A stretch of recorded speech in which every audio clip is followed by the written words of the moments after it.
Olá, boa tarde. Eu me chamo Vanessa de Figueiredo Coutinho, sou bolsista PIBIC, CNPq, e hoje eu vou apresentar a vocês o meu projeto de iniciação científica, intitulado Leitura e Produção de Sentidos na Mediação Didática de Textos Literários em Língua Inglesa. Esse trabalho está vinculado ao projeto de pesquisa do orientador, professor doutor Antônio Andrade, da UFRJ CNPq, que se chama Leitura Literária em Língua Estrangeira, Discurso, Comunidade, Processo de Subjetivação. O tema dessa pesquisa é sobre as formas de abordagem do texto literário em livros didáticos de língua inglesa, indicados pelo PNLD de ensino médio. O PNLD é o Programa Nacional do Livro Didático, que é uma política pública educacional do MEC, destinada à distribuição de livros didáticos às escolas públicas de todo o país. Sendo assim, enfoca-se na produção do discurso, a partir da leitura literária no ensino de inglês, mediado pelo livro didático.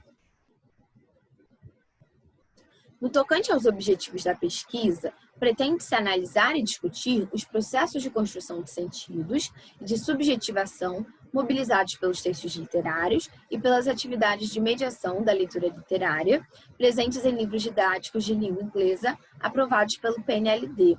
Isto é, pretende-se observar como se dá a construção do sujeito pelo discurso e, simultaneamente, a construção dos sentidos na leitura literária e na mediação pedagógica acerca dela. O recorte do corpus elaborado para esta exibição constitui-se nos volumes da coleção didática de inglês, a Live High, da editora SM. A Live High é uma coleção didática de ensino médio e foi uma das coleções de inglês aprovadas pelo edital do PNLD de 2018. Sendo assim, analisam-se aí todas as sessões em que se realizam projetos e trabalhos com literatura ou nas quais são apresentados gêneros ou textos literários. Observam-se as conexões entre estudos da língua, questões socioculturais e literárias. Em relação à fundamentação teórico-metodológica, tem-se importantes referenciais teóricos, tais como os gêneros do discurso de Bakhtin, em que se entende que os gêneros discursivos na esfera literária são constitutivamente heterogêneos e o enunciado configura dialogicamente uma espécie de elo na cadeia discursiva, funcionando como uma atitude responsiva a enunciados anteriores. Seguindo essa esteira de colocação, Todorov reflete sobre a necessária correlação entre o discurso literário e outras esferas discursivas e campos do conhecimento. Tais perspectivas nos ajudam a compreender, junto com Orland, que a linguagem não é transparente, na medida em que as palavras não apreendem diretamente o real. Sendo assim, o sujeito do discurso e os sentidos são constituídos pela história e pela ideologia. Diante disso, a partir da ótica da análise do discurso, compreende-se que os enunciados a serem analisados, eles são atravessados por diferentes vozes, que, por sua vez, se ligam a distintos posicionamentos ideológicos. Por fim, fundamenta-se também no que Mendonça chama de processo de silenciamento dos sentidos, em que os livros didáticos e os professores, como instâncias hierarquicamente superiores no contexto socio-interacional escolar, muitas vezes eles impõem respostas certas e únicas aos alunos leitores. Então, partindo para a parte prática da pesquisa, eu ressaltei aqui alguns exemplos de análise. Tem-se, em um primeiro momento, o texto literário A Cor Púrpura, de Alice Walker, que é uma escritora negra de origem humilde e que utiliza a variação afro-americana em sua obra. Então, ela fala sobre a personagem Célio, que também é de origem humilde e que sofreu violência sexual por seu pai. Ela apresenta algumas cartas que a Célie escreveu denunciando essa violência. E o volume 1, ele apresenta alguns trechos, dessas cartas. E aqui, por exemplo, ela fala, que ela teve alguns filhos com o pai e que ele o tirou outro bebê dela, um menino dessa vez, e que ela não acha que ele o matou, mas que ele o vendeu. E ela fala também sobre estar olhando para sua irmã pequena e que ela afirma que irá ajudá-la.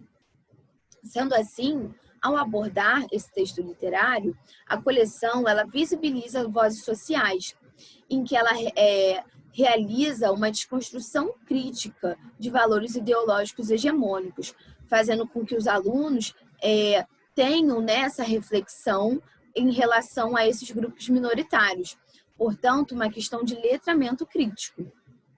Algo a se ressaltar também é que ela aborda, né, ela mobiliza atividades que fazem o aluno relacionar o texto literário com o seu entorno social. Por exemplo, aqui, pergunta se o aluno já viu ou já ouviu sobre violência doméstica e faz eles refletirem sobre as vítimas de violência que eles conhecem ou que já leram sobre.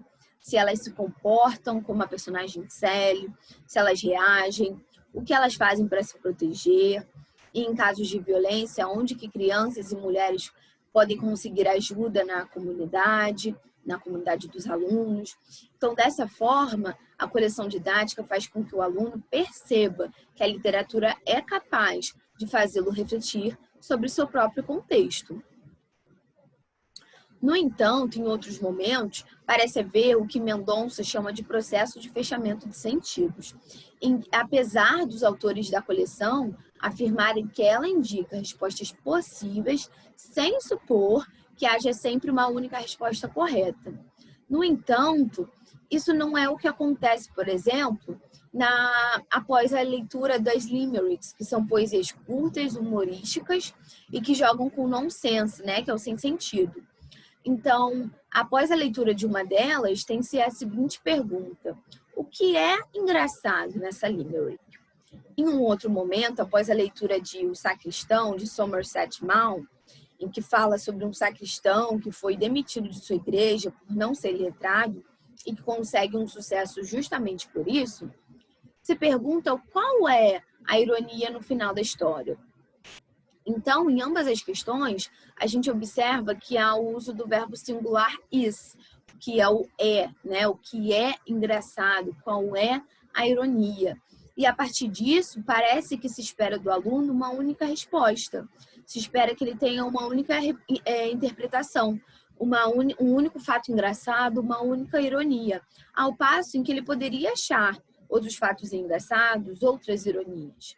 Então, a partir disso, tem-se uma indução a uma perspectiva unívoca de resposta, em que, em um momento, eles até cumprem com o que eles prometem, né? De indicar respostas possíveis. Aqui aparece como resposta sugerida.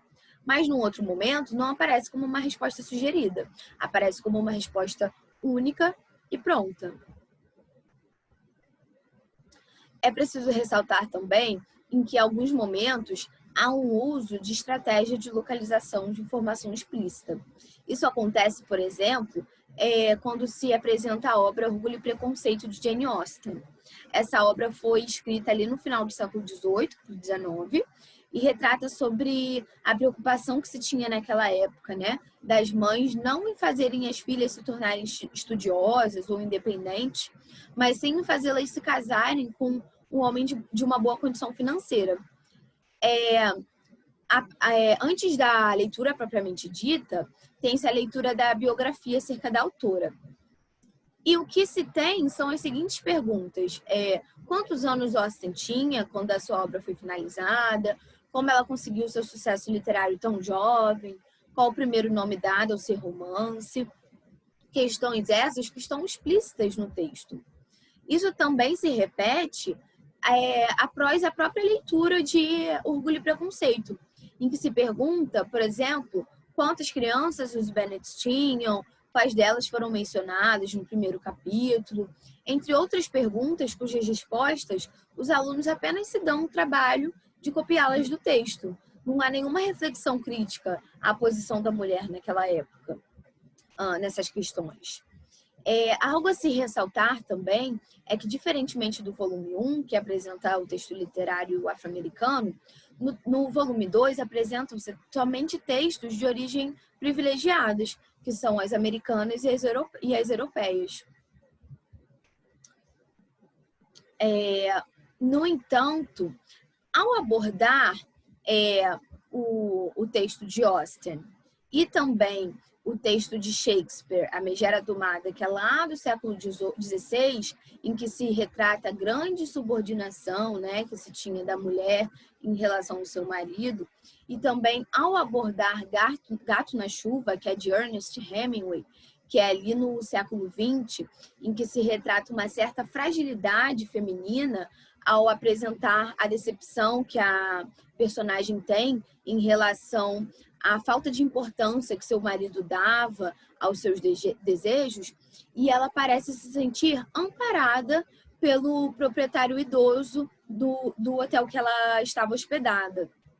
Então, nesse momento, o livro didático, volume 2, ele aborda 3 textos literários que refletem diferentes posições da mulher em diferentes épocas.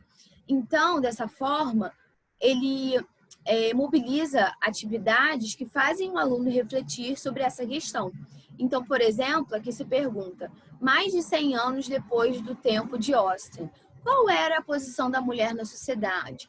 Então, faz com que o aluno reflita, né, sobre a posição da mulher no século XVIII, XIX e a posição da mulher no século XX. Se a esposa americana, né, parecia ser mais livre ao escolher o seu destino do que as heroínas, né, do tempo de Austen. E, além disso, faz o aluno refletir também sobre as relações, né, no século XX e as relações hoje em dia, no século XXI. Então, dessa forma, o livro didático consegue estabelecer um diálogo entre o texto literário e as condições de produção que envolvem o aluno enquanto sujeito. Em suma, apesar dos resultados da pesquisa ainda serem preliminares, pode-se dizer que a coleção didática está numa margem de tensão entre políticas de fechamento, de um lado, e de outro, uma possível abertura a diferentes possibilidades de incentivos. Assim como, por um lado, a manutenção dos valores ideológicos hegemônicos e, de outro, um letramento crítico. Sendo assim, a fim de seguir caminhos futuros da pesquisa, pretende-se aprofundar a reflexão sobre como se dá a mediação pedagógica com as formações discursivas e culturais mobilizadas pelos textos literários em língua estrangeira, através das atividades desenvolvidas pelos livros didáticos. Então, era isso que eu queria ressaltar acerca do meu projeto.